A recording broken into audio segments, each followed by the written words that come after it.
ไทยนำเข้าสินค้าจากลาวเพิ่มขึ้น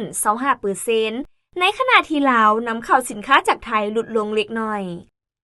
อิงตามการรายงานล่าสุดจากกลุ่มส่งเสริมการค้าระหว่างประเทศของไทยได้ให้รู้ว่าตั้งแต่เดือนมังกรหาเดือนกุมภาพันธ์ปี 2025 การค้าระหว่างสปป.ลาวและไทยสามารถบรรลุได้ 1,664 ล้านดอลลาร์หรือเพิ่มขึ้น 11.63% เมื่อเทียบกับช่วงระยะเวลาเดียวกันของปีกาย โดยเฉพาะการนำเข้าสินค้าจากสปป.ลาวของไทยที่มีการขยายตัวเพิ่มสูงขึ้นถึง 25.14% จาก 625.99 ล้านดอลลาร์ในปี 2024 กลายมาเป็น 783.36 ล้านดอลลาร์ในปี 2025 สินค้าจากสปป.ลาวที่ไทยได้นำเข้าเพิ่มขึ้นยังมีบัตรเก้าสำคัญได้แก่เพชร อัญมณีและทองคำเพิ่มจาก0กลายเป็น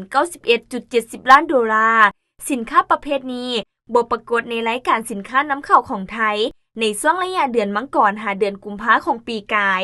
แต่ในปี 2025 มีการนำเข้าจากสปป.ลาวเพิ่มขึ้นเป็น 91.70 ล้านดอลลาร์บรรดาอุปกรณ์ที่ใช้ในเครื่องใช้ไฟฟ้าอิเล็กทรอนิกส์เพิ่มขึ้นจาก 2.28 ล้านดอลลาร์กลายเป็น 36.76 ล้านดอลลาร์เพิ่มขึ้น 1,515.14% ฝุ่นและยากำจัดศัตรูพืชเพิ่มขึ้นจาก 14.40 ล้านดอลลาร์กลายเป็น 19.45 ล้านดอลลาร์เพิ่มขึ้น 35.11% กาแฟชาและเครื่องเทศเพิ่มจาก 10.10 ล้านดอลลาร์กลายเป็น 13.83 ล้านดอลลาร์เพิ่มขึ้น 36.95% ในขณะที่การนำเข้าสินค้าจากไทยของสปป.ลาวดุดลงเล็กน้อย 0.97% เหลือเพียง 880.95 ล้านดอลลาร์แต่ถึงอย่างใดก็ตามการขยายตัวของตัวเลขการนำเข้าสินค้า